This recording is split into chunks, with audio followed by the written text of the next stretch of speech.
You gave them every chance to win. If you look at this in slow motion, you can see Caitlin Clark clearly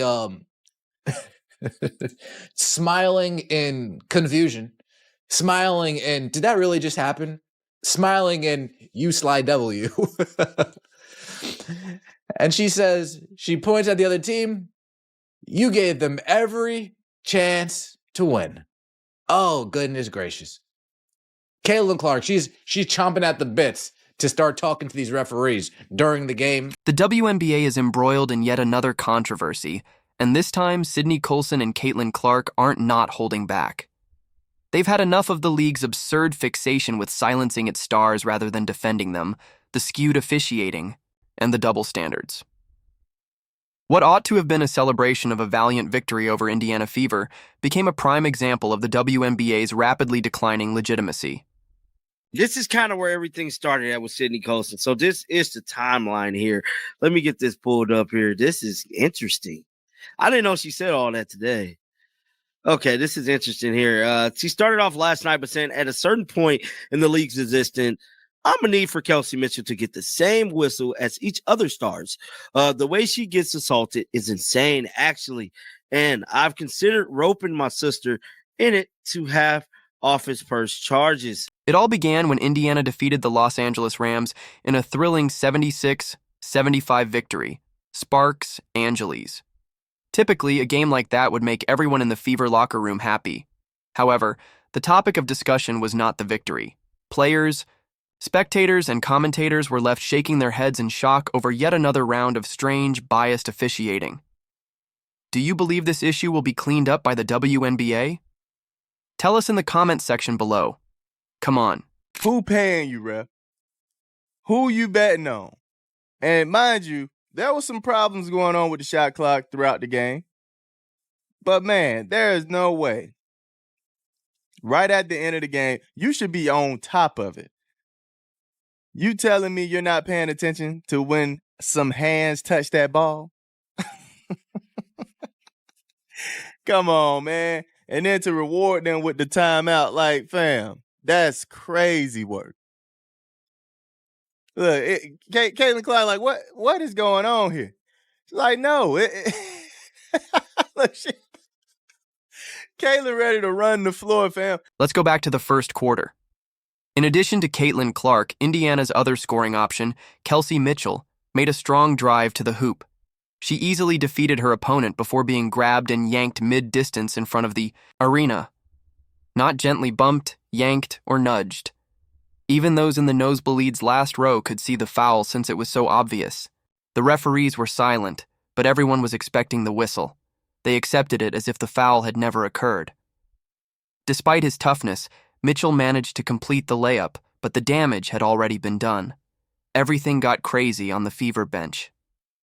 There is one referee. We definitely have to check for betting slips for this guy right here. I think his name is like Agun Agazi, because it sure seemed like he did not want to let the Fever take away this win, making the last 1.9 seconds last almost 5 minutes. He was just like letting them call a reset timeout, and then he was like, no, it's a foul. But I think the worst part about that 1.9 seconds was when 0.4 seconds was left on the clock. And Kelsey Mitchell was at the free throw line. She was trying to miss on purpose because that takes time off of the clock, because if she would have made it in, they would have been able to inbound and possibly do a tip in.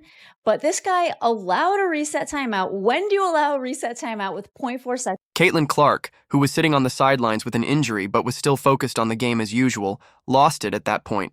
She screamed, "Call it! Call it!" as she got to her feet and waved her arms at the refs.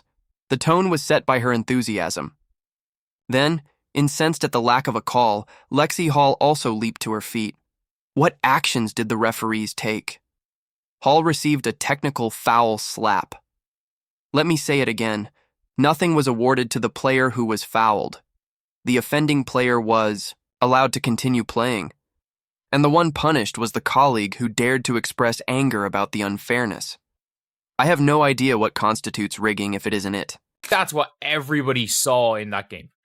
Like, it didn't really matter what was going on. We all knew what was happening. We all knew what was happening there. And the game was being given. The game was absolutely being given to the Sparks. They were giving the Sparks every single chance possible to go and win that game. Even though realistically, did they deserve to win that game? Hell no. Hell no. They did not. And I mean that. They did not deserve to win that game. Not only the Fever were incensed, though. Sydney Colson, who was sidelined due to an ACL tear, watched from her living room because she had had enough. She picked up her phone and sent out one of the season's most popular tweets. "I'll need Kelsey, Mitchell to receive the same treatment as other stars at some point in the league's history. Actually, the way she is attacked is crazy, and I've thought of enlisting my sister to have her office file charges." But Kelsey Mitchell's whistle last night was horrific. And Kelsey drove to the basket a lot. She is the type of person that just like goes through a lot of defenders, and she wasn't getting a call. This really was not her game. She was not hitting it from the three whatsoever, but everyone is entitled to having a bad game here and there. And I think she was kind of due for one because of the tear that she's been on lately. Even Sid Colson took to Twitter to talk about it, saying, "At a certain point in the league's existence, I'm gonna need Kelsey Mitchell to get the same whistle as other stars. The way she gets assaulted is insane, actually." It wasn't a joke. Colson was expressing aloud what Fever supporters had been yelling for months. This isn't simply poor officiating. This is a methodical approach. Players from Indiana are being punished for even voicing their displeasure by being mugged on the court. Colson's statement struck a chord right away because they were brimming with rage, sarcasm, and harsh honesty. Online, the tweet went viral, garnering thousands of shares as followers all over the world expressed agreement. It was finally said. Naturally, Caitlin Clark had to add her voice. She gave the ideal response, brief, incisive, and sarcastic. "Be careful, you will be penalized." It was all in 6 words. Clark is the best person to understand that this league does not accept criticism of its referees. The WNBA will come after you the moment you call it out, even if you are thrashed on the court, disregarded by referees, and sabotaged by phantom whistles. Clark wasn't making this up either. She was indicating an actual unsightly track record. Be careful, you're going to get fined. Then Sydney Colson said, "I can't get no more fine." So Lynn Dunn stated, "Agree, I will help pay the fine." So that's what Lynn Dunn stated yesterday about the fines. And Caitlin Clark said, "Love it. Everyone listen to Lynn." So it's definitely a lot of exchange going back and forth there. That's crazy. Ask Sophie Cunningham, please. She has become the WNBA's spokesperson for what occurs when you are honest about officiating. Cunningham has received 3 separate fines for his audacity in challenging the referees. Lip-syncing to a Tiki. Talk song that made fun of referees as being unintelligent and pointless was her first offense. Boom, $500 gone. She then had the audacity to call out inconsistencies on her own podcast, an additional $1,500 fine.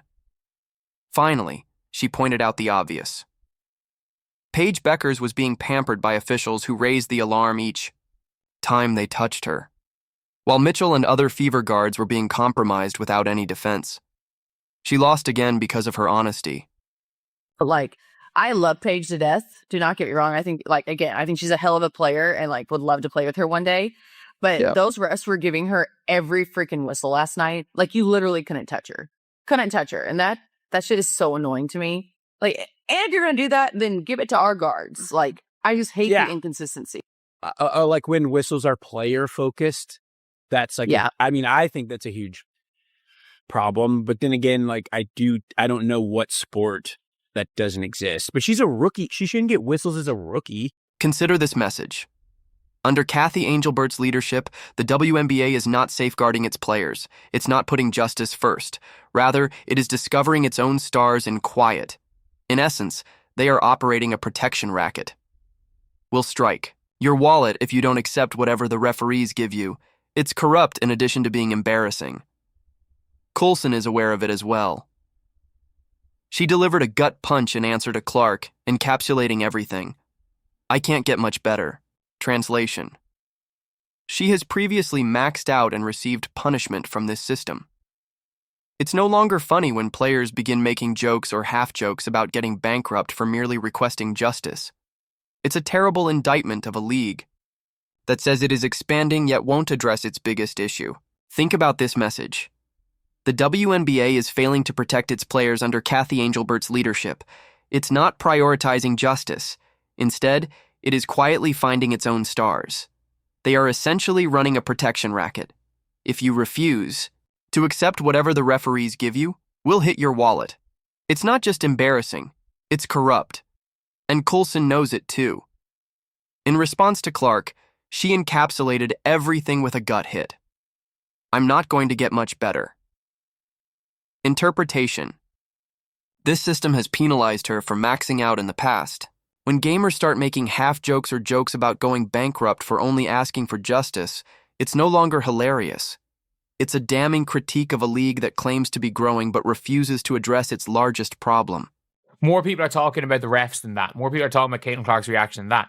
And that just sums up how bad the refereeing is that we have seen an unbe-effing-leavable game. We have seen an unbelievable game. A game where you're like, okay, maybe, just maybe, the Fever have not even just maybe, the Fever put themselves in a great position. They've put themselves in a great position to succeed. But now you're looking and you're like, what do people remember from this game? Caitlin Clark having to be restrained by her. There is more than one game or one poor whistle at the center of this controversy. The numbers are what matter. Hard, cold data, revealing a bias that has persisted throughout the league for far too long. First, let's look at the top statistic. This season, Caitlin Clark alone has been responsible for 17% of all egregious fouls in the WNBA. Take a moment to consider that. Almost 1/5 of the league's most aggressive and outrageous fouls have been committed against a single rookie. Basketball isn't physical like that. That isn't the developing pains of a novice. That is competition disguised as targeted harassment. Additionally, Commissioner Kathy Engelbert and the referees are standing by whistling Dixie while acting as like nothing is wrong. It's not just Clark either. Silent whistles have made Kelsey Mitchell their face. Mitchell has little to no protection from authorities and is regularly hacked, grabbed, pushed, and undercut, as Sydney Colson noted in her widely shared tweet. Mitchell repeatedly drove into the defense's teeth against the Sparks, but somehow, Justin was awarded 2 free throw attempts during the game. In the meantime, some league-protected stars are benched for simply flinching during a closeout. I'm not officiating that way. That is selective enforcement, and the game's credibility is being destroyed. Please tell me y'all saw Caitlin Clark, the GOAT. Y'all saw Caitlin Clark crash out on the bald head ref last night. Please tell me y'all saw this. And she had Caitlin Clark spazzed on the referee last night. And I'm not mad about it. I see a lot of the haters talking about, oh, she be doing too much with the man. Mind your business. You are not in a GOAT's place, so stay out of a GOAT's business, okay? It's that simple. The officiating was awful last night. I don't know what was going on in that Los Angeles Sparks Indiana Fever game. Not reform, but the league's response, not responsibility. No, they have determined the best course of action. Finding someone who has the courage to speak up is the first step in handling criticism. Preserve the referee's emotions. Punish the player for being honest. Sophie Cunningham summed it best when she remarked, I know I would make mistakes all the time if I were a referee, but what are you doing when it's a straightforward call that is made again in front of your face? It's not slander. That isn't disrespectful. That criticism is valid and fair. In response, the league withheld her salary as if she had stolen it from the team bus. A conspiracy theorist is not necessary to make this connection. This goes beyond a single game. The problem is systemic. Because of the culture the WNBA has established, Indiana, and especially Clark and Mitchell, are governed by completely different regulations. Throughout the season, Coach Stephanie White has warned about this, calling the officiating double standard egregious. What does she receive in return for pleading with the league for justice? The same penalty, a fine, as Cunningham. Thus, it seems that disclosing the truth about poor refereeing has become the most serious offense in the WNBA. It was this dude right here. And from what I've seen, the man has been a part of controversial calls all year. He's been a part of it all year, man. Oh my goodness. What was his name? Jack, what you say? Agan Abazi. Agan Abazi, man. This man is diabolical work to the WNBA. He's betting. Somebody get the shame bell. Ding, ding, shame. Additionally, the bias is blatant. It is offensive. Pay great attention to any Fever game. What constitutes a one-team foul miraculously turns into a no call for the other person? Indiana players are almost forced into the third row by the hard screens. Play on, perfectly legal. However, the whistle sounds immediately if Indiana puts a screen that is even somewhat hard. After a missed call, Clark even raises her eyebrows and starts yelling at the referees. Technical, however, it's all incidental contact when the other players elbow her, knock her to the ground, or take cheap swings at her legs. With the exception of the 3 individuals wearing stripes on the floor, everyone can see it, including fans, broadcasters, and social media. The way the league uses money as a weapon to suppress critics is the most abhorrent aspect. Let's consider the bigger picture. Sophie Cunningham makes about $90,000 annually. It's good by WNBA standards. You start docking her $500 here and $1,500 there, though. All of a sudden, the fines represent a painful portion of her pay. Due to her refusal to downplay referee ineptitude, the league has already lost more than $2,000 this season alone. However, that penalty has had the reverse effect of what Angelbert and her allies had planned. It has been a spectacular backlash.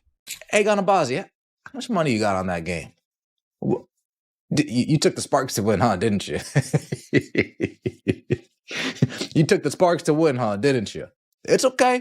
It's okay. Maybe next time.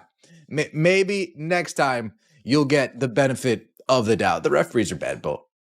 The referees are absolutely horrendous in this game. There's no other way to call it for what it is. The referees are abysmal. And you can't help but wonder, is there foul play going on here? Is there foul play going on? Rather of stifling the discussion, it has become worse with each fine. Now, supporters unite around athletes like Colson and Cunningham even more. In order for their idols to continue telling the truth, fans of Fever are genuinely offering to crowdfund possible fines. Lynn Dunn, a former Fever official, has openly supported the players while disparaging the league office. What started out as a threat has evolved into a megaphone. The full force of the Strand effect. You've just made the corruption 10 times louder while trying to disguise it. For the WNBA, the timing couldn't be worse. This is thought to be their prime time for expansion. By breaking attendance records, increasing TV ratings, and featuring the WNBA on weekly sports broadcasts, Caitlin Clark has brought the league into the public eye. She is the golden egg-laying goose. What is the league's reaction? Not to keep her safe, not to guarantee fair play. No. They've made the decision to punish anyone who protests and to let her get battered like a tackling dummy. It's similar like winning the lottery and then spending the winnings on milk that has gone bad. Sid Colson is someone that everyone used to call the face of the league because she gets along with everybody. So when she's taking to Twitter to complain about something, it must be bad. Because usually she's just really funny, kind of cracking jokes here and there. And although this was pretty funny, there was a tone of seriousness, like calling out the referees, because the way that the Indiana Fever has been officiated, I think she finally understands from being on the team. And I'm telling you, this team sticks together. Her whistle was so bad last night that Lexi Hull even got a tech for it. That is the reason Colson's voice is so strong. Due to a torn ACL, she is currently not even dressing up. She still couldn't stand the injustice, though. Nevertheless, she felt obliged to expose the corruption in her living room. It's not an attempt to attract attention. That's solidarity. Leadership is that. And Clark's sardonic, "Careful, you're going to get fined" answer demonstrated how commonplace this intimidation has become. Players no longer argue over the referee's competence. If they dare to say it aloud, they are discussing how much money they can afford to lose. This is where the fatal irony lies. It's not difficult to fix this. It would be simple for the WNBA to establish accountability procedures, hire impartial assessors, and standardize referee training. They might even embrace a straightforward idea. A foul ought to be evident on both ends if it is on one. However, Angelbert and her group have opted for the most despicable and lazy course of action: financial bullying. Maintain the referees. Inviolability. Make the players frightened. Act as though nothing is amiss. Clark's got every single call imaginable. And it was just noticeable, to the point you got Caitlin Clark running on the floor, ready to crash out on a ref in the middle of the game, to the point where it's obvious. It's obvious. It's like the fix was in. The fix was completely in. So the WNBA needs to do something about this. Kathy Engelbert, you need to get a hold of what's going on here. The officiating Kelsey Mitchell getting knocked around like a damn pin. Additionally, as they maintain the game itself suffers when heads are buried in the sand. The honesty of competition is eroding. As they watch, fans question if they are witnessing a staged circus performance or basketball. Uncalled fouls are evident. Whole quarters are swung by phantom fouls. Technicals are given out like candy to anyone who dares to be emotionally expressive. And the players who ought to be shining the brightest, Clark, Mitchell, and even Boston, are made to perform under scrutiny, with each possession seeming to be evaluated by a biased panel. There is no denying the larger pattern. Every night, some players and teams receive special treatment, while others, particularly the Fever, get the short end of the stick. This has nothing to do with following the rules. It has to do with imposing narratives. And now that manipulated system is at last being revealed because of Colson and Clark's insistence on speaking up. It is only made worse by the league's response. Penalties for being truthful, threats for criticism, and silence when called upon to answer. It exudes desperation. It makes it clear that the league cares more about maintaining its reputation than about being fair. Fans should be frightened by that part. Because what does it say about how crooked the system is if elite sportsmen are prepared to forgo their own financial gain in order to expose this corruption? Here we are then. Sydney Colson and Caitlin Clark have exposed the WNBA's officiating issue. What Fever supporters have known all season is now visible to the entire globe. Basketball is not what this is. The theater is manipulated. Additionally, every Indiana Fever game will be marked with an asterisk unless Angelbert and her referees undergo genuine transformation. Now the question is straightforward. Will players and fans finally be heard by the WNBA, or will they continue to punish those who speak the truth while allowing corruption to flourish? Don't hold your breath based on their track record. Do you believe this issue will be cleaned up by the WNBA? Tell us in the comments section. Turn on all notifications, like, and subscribe to ensure you don't miss anything. We'll see you after you click the video on the screen. The following